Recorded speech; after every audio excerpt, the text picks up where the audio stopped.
Hey y'all, I got so many messages telling me that MCKAMEY Manor has a documentary on Hulu. You already know I had to watch it. We're gonna talk about it. A lot of it is information that we already know, but there were actually a couple things that I didn't know about, which is shocking because I feel like I know literally everything about MCKAMEY Manor. If you don't know what I'm talking about, MCKAMEY Manor is an extreme haunt where they essentially just torture everyone who comes in. We're gonna go into more detail about what exactly happens in the manor, but if you have no idea what I'm talking about, I'll link my older video because it has more information. But I do feel like you'll get a pretty good amount of info in this video. I think we all know MCKAMEY Manor is ran by Russ McKamey. He spent 23 years in the military, and once he was a retired veteran, he decided he wanted to start opening haunted houses because he loved Halloween. Something I actually didn't know is when the manor originated, it was like kids running it, and it was kids attending it. There were kids jumping out at you. I actually had no idea. I thought he went straight to like the weird shit, but then news started to spread of the haunted house. It got super popular, and actually, what I thought was really interesting is one of the people in the documentary is one of Russ's best friends, or was, I should say. And so he talks a lot about it, and he worked with Russ in the haunted houses, and he said once they got super popular and started getting news coverage, every year he felt like he had to one-up himself, and that's when they got violent. And it's like, obviously what he's doing, the extreme haunt, is derived from haunted houses, like the traditional haunted house. But they say in the documentary, you can't even compare them. Any good extreme haunt will establish a safe word, and they will ask you for consent for almost everything that they are doing to you. Besides MCKAMEY Manor, because it is essentially just a torture chamber, which I actually said in my old video, and they talk about it being a torture chamber in the documentary, and I thought that was crazy because that's exactly what I compared it to, which I feel like everyone does, but you know what I mean. Russ says he does 1 to 2 shows a week. There is a $20,000 prize, which no one has ever won, to no surprise. The admission price to even get into the manor is just 4 cans of dog food or a bag of dog food. There is no quitting. I think there is a safe word established, but they almost never listen to it. I've actually watched a lot of the videos that MCKAMEY Manor has put on YouTube. They record every single haunt, they film almost everything, and there are so many instances where people say they want to stop. They say the safe word and they're like, no, you're gonna keep going, you're gonna keep going, or they'll ask them again, are you sure you want to stop, are you sure you want to stop, and then they eventually lead them to being like, I don't want to stop. The only way to really get out of the manor is to either complete it, or they're gonna break you physically or mentally. Something I also thought was really interesting is Russ says there's a 27,000 person wait list. That many people want to do this to themselves. But then when someone comes up that he thinks will be a really good fit for the manor, a good fit, he tells them, someone bailed, this is your only opportunity, I have this many people in line. And so part of me thinks that he doesn't actually have that many people waiting. And so when someone comes up, he's like, oh, do you want to do it tomorrow? Because this is gonna be your only opportunity, because it gets them in without them actually being able to think about what they're doing. You don't actually receive the waiver, the safety waiver, until you get there. So you're signing the 40-page waiver on the spot. You're essentially signing your life away. They literally tell you, we don't care if you die. After you sign the waiver at the old manor, you were essentially just kidnapped. So they would put headphones on you, they would blindfold you. And Russ is filming the entire thing, and sometimes it's live streaming. He'll read you the comments live, and it almost builds you this sort of ego. You feel like you have to impress, you feel like you have to do well, you feel like you have to complete everything, you feel like you have to be stronger because there are people watching you. And one of the girls in the documentary was talking about how all she ever wanted was a little bit of fame. That's why she did it. And she felt like she had fans who really cared and really wanted her to do well. And so she was pushing herself in order to impress them. They call it an endurance test, but at the end of the day, there's no EMT, there's nobody there, and you're getting put in a straitjacket and just getting waterboarded.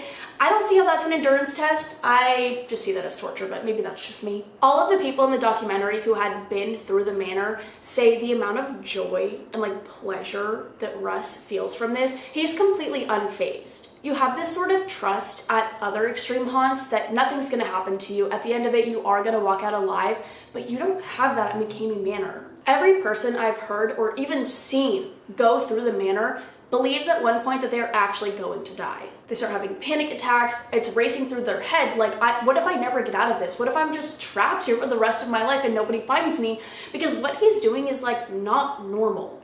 It's not part of an extreme haunt experience. It's just torture. And I'm gonna keep saying torture a lot because at the end of the day, torture is psychological damage. It can literally change the neural pathways in your mind. And he's putting people through something so that they can come out stronger, but at the end of the day, he's just damaging them. Pretty much everyone in the documentary talks about their backstory, their upbringing, what brought them to want to do the manor. And I'm not gonna go into every person's story. If you wanna watch the documentary, it's on Hulu. But essentially all of them said the same thing. They wanted to be seen as strong. They wanted to be seen as a survivor. If they could survive this, they can survive anything. This is where things get a little gross for me because it's very manipulative and I'm gonna give you a trigger warning. I don't really know what for, but trigger warning.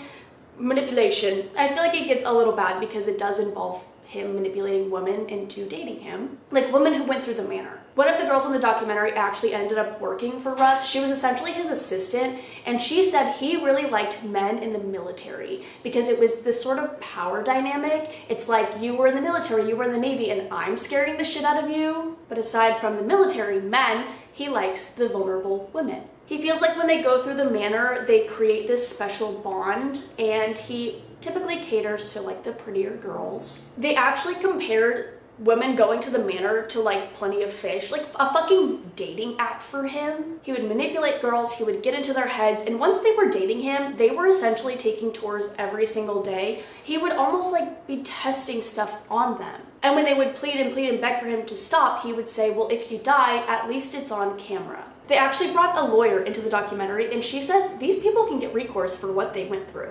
At least some of them, to an extent. Regardless of what the waiver says, the line is drawn at serious bodily injury, and you cannot consent to that. You cannot consent to physical or psychological damage. She goes on to say that maybe people don't take action because they feel this sort of shame because they signed themselves up for it, they got themselves into it, but honestly, I would get that fucking money. There was one girl who actually did make it through. I think it was before he had the $20,000 prize. She made it through 8 or 9 hours. She finished the tour, and he had her come back for his second one. And I meant to get into this before because I was getting into the girlfriend thing, but she said that he did have a sexual history with past competitors. And when she went on her second tour, he was sexual to her during the manor while it was being filmed. He would whisper in her ears, he would touch her, like he would grab her neck, talk about how he loved her neck, like stuff like that, which is so disgusting. And she even says that before her tour, the night before, he came to her hotel and he was setting her up with stuff. And he was talking about his sexual history with the competitors,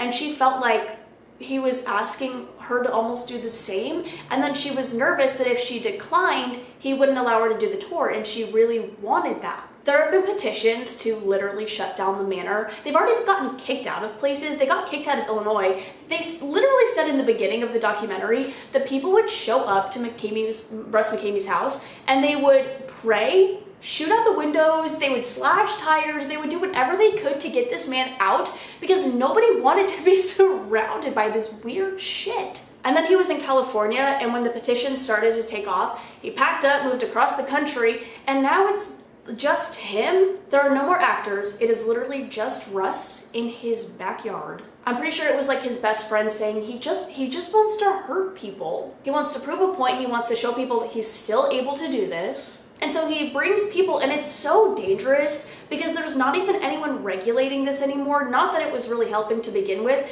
but it's just you and Russ if you do this. And also he works at Walmart. They put that in the documentary, so I thought I would throw it in too. In the beginning of the documentary, they quote Russ saying, "It's immersive horror and you're the star." I think that's so fucking funny because Russ is the star in all of this. One of the girls in the documentary talks about how he's not even trying to like figure out your fears necessarily, and he's not trying to battle your fears. He's just living out a fantasy. It's all about him. Everything is about him. I highly suggest watching the documentary. If you really don't know much about McKamey Manor, it's pretty insightful. I feel like a lot of what I just told you is stuff that we already knew. I mean, it is basic information, but having the people in the documentary who have experienced it, having one of his very close old friends, is insane. They give you so much detail, things that we would have never known. The sexual history with past competitors is actually fucking nuts to me. It's just absolutely disgusting, honestly. Everything about this is so disgusting to me, and that just takes it to a whole different level. I think I covered pretty much everything I wanted to. The documentary itself is so much more extensive than this. They actually tell you different stories. Like I said before, they tell you like their backstory, why they ended up there. And they have videos of the manor itself from YouTube.